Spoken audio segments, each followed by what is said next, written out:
What's up, guys? It's your boy Jalen here on another episode of Elevated Minds.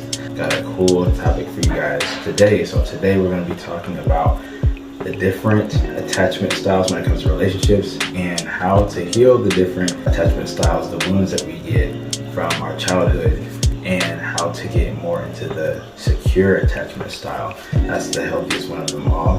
The other ones all come from different traumas and things that we've experienced as children. Due to our caregivers, our mom and dads. So this is your first time on the channel, hit the like button, subscribe, follow me on all my socials. That's going to be down below in the description box. Without further ado, let's go on and hop into this topic. So first one we got to talk about is the anxious attachment style. So this one usually comes from unattentive and inconsistent caregivers. So the parents probably weren't paying attention to the kids like that, or if they were, they're very inconsistent with it. They might have paid some attention, gave a lot of praise one day, and then the next might not have been doing so much, or might have been totally ignoring the children. So they develop this anxious style. So what comes from this anxious style is they become emotionally volatile. So emotions are kind of like all over the place. They fear rejection, anxious and very clingy. They romanticize people, and they need constant reassurance. So they fear being away from their partners. They need to constantly be in reassurance, and they need them to constantly let them know that they love them. They fear that they're going to be left behind or they're going to be abandoned, things like that. So this is where this attachment style, these wounds come from, is from the unattentive, very inconsistent parenting. Next, we've got dismissive avoidant. This usually comes from a strict parent. They're probably very strict and emotionally distant. So this parent probably, had really high expectations for the children. Probably was really strict when it comes to grades and even outings, friends, all that kind of stuff. They had a probably really strict upbringing, and the parents were also emotionally distant. What comes with this one is they struggle with closeness. They withdraw. They are over independent. So they seem like they're very independent and that they don't need people or don't need their partners and relationships. Really what it is it's their attachment style. They're being very dismissive. They're emotionally distant and unresponsive. So this comes from like I said, the strict upbringing and the parents being emotionally distant. This combination creates this type of dismissive, avoidant person and this attachment style, and this transfers into the different relationships that they enter. The next one we got is the fearful avoidant. So this one usually comes from neglect and or abuse. The abuse and the neglect starts fear of connection within the child or the now adult. They have really bad time putting up boundaries, healthy boundaries. They have extreme responses to things. They probably get triggered very easily with a lot of different things, and also they're emotionally hot and cold. So they're once again, their emotions are kind of like all over the place. This comes from the neglect or abuse. This could be a range of different types of abuse. So this is where that attachment style comes from. And then this is the one that we all should strive for, is the secure attachment style. So this one is going to be the person is very confident in themselves. They feel very safe in relationships. They are able to trust people very easily. They're able to put up appropriate, healthy boundaries without issue. They're comfortable in themselves, and they're very responsive when it comes to their relationships with their partner. So the secure attachment style comes from parenting where they got the right amount of love, they got the right amount of space, they got the right amount of attentiveness. The parent was there and they knew how to give them the space to grow to be individuals, and they also taught them how to regulate their emotions. So the secure is the one that we all would want, but not everyone has the greatest parents and not everyone has the greatest upbringing.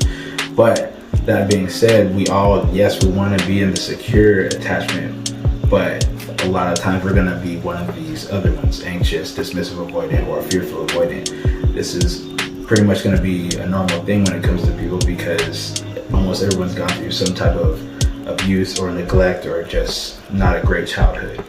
Now, we could stay and be that way forever, or we can figure out what we need to do to heal to get ourselves into a more secure attachment.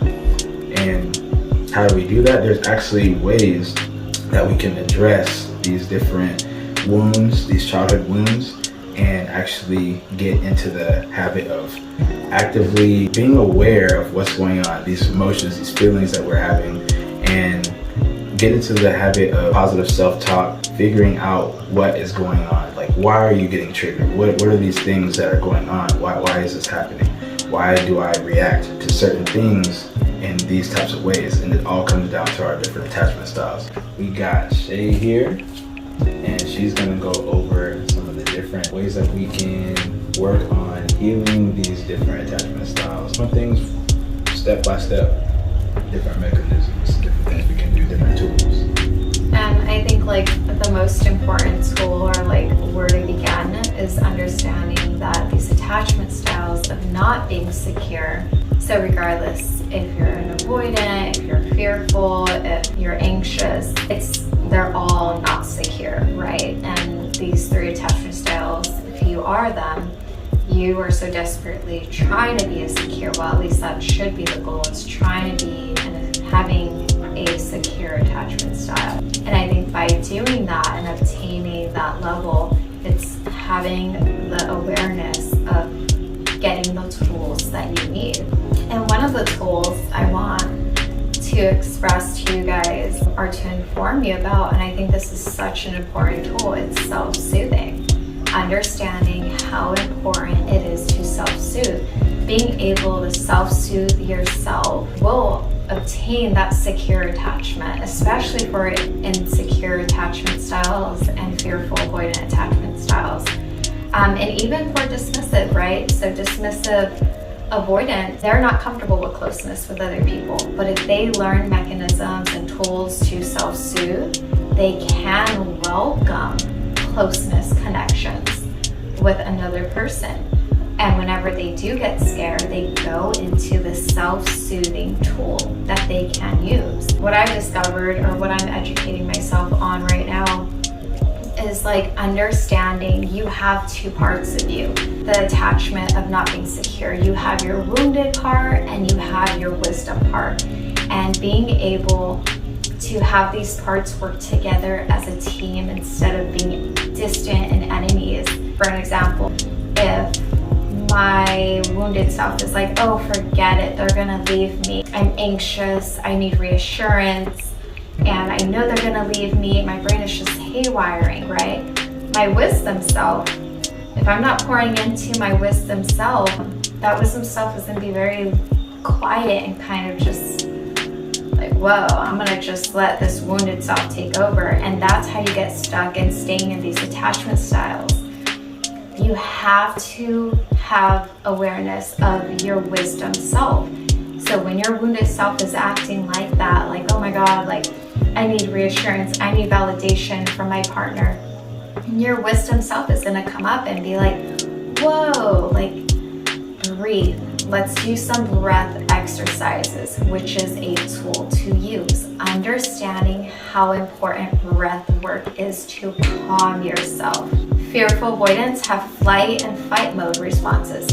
Breath work is so important, super important for insecure attachment styles too, which is really, having an insecure is like needing that constant reassurance, validation. You wouldn't need it if you can provide it for yourself. So that's that wisdom self, and having that understanding side of being like, whoa, wounded self, I'm here for you. Let's do some breath work.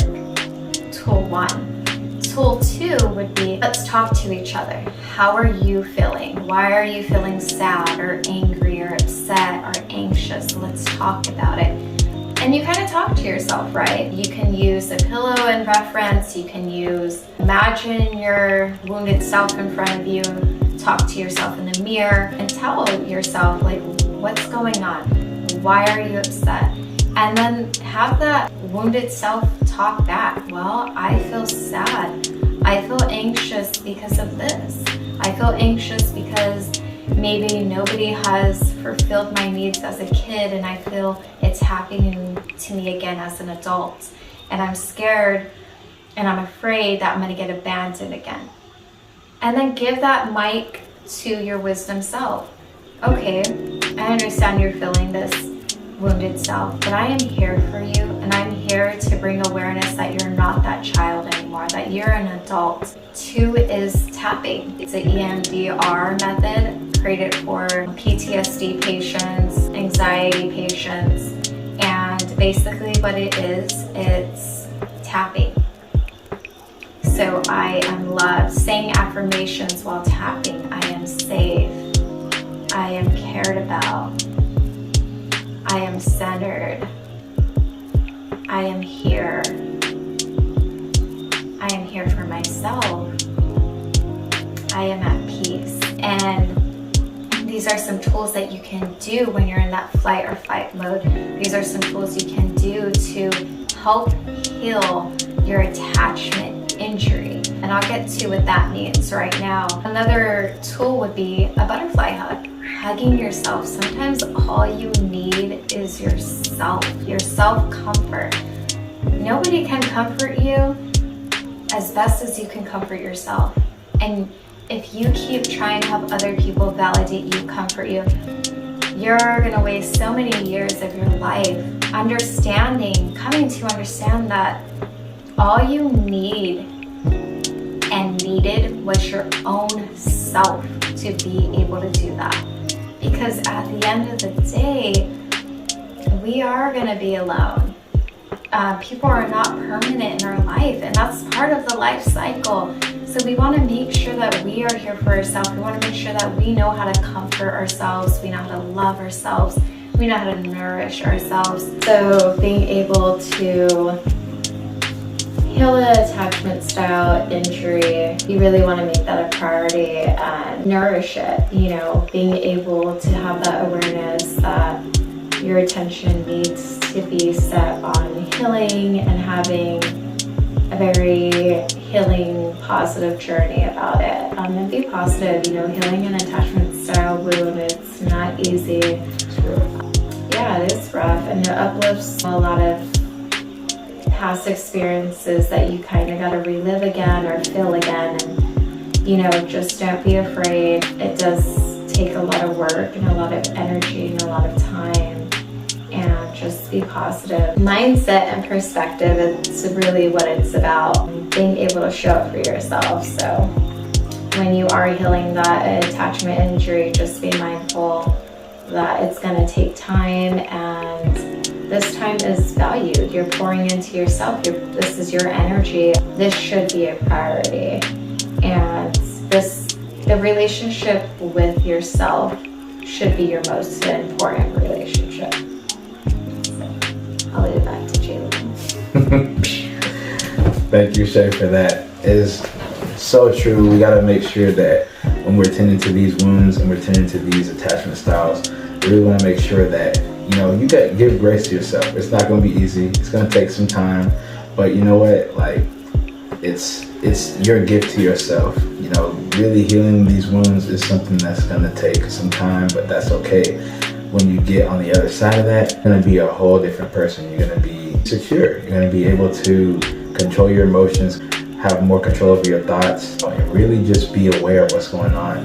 When you do get triggered, sometimes you will relapse, but it's okay because you will know when it's going on. You can catch yourself. This is where the breath work really comes in, meditation. All these things are really to help you stay aware of where you are in the moment. I hope that you guys got some good value out of this episode. This is something that I feel like everybody needs to know about. Share this video with anybody you think that would benefit from this. Attachment styles are very important, and every single person can benefit from this. Every single person.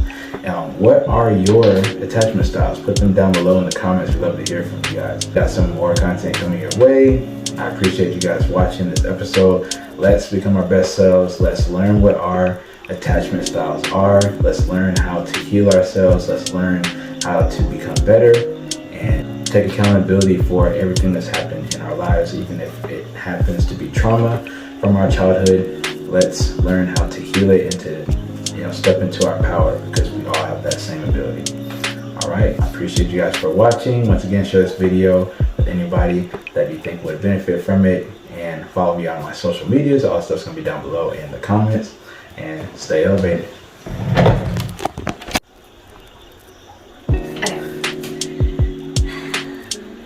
You know, movie stars, they go. Yeah, that's.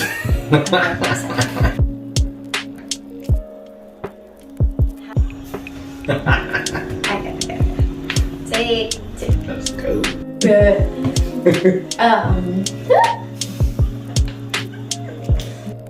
Mindset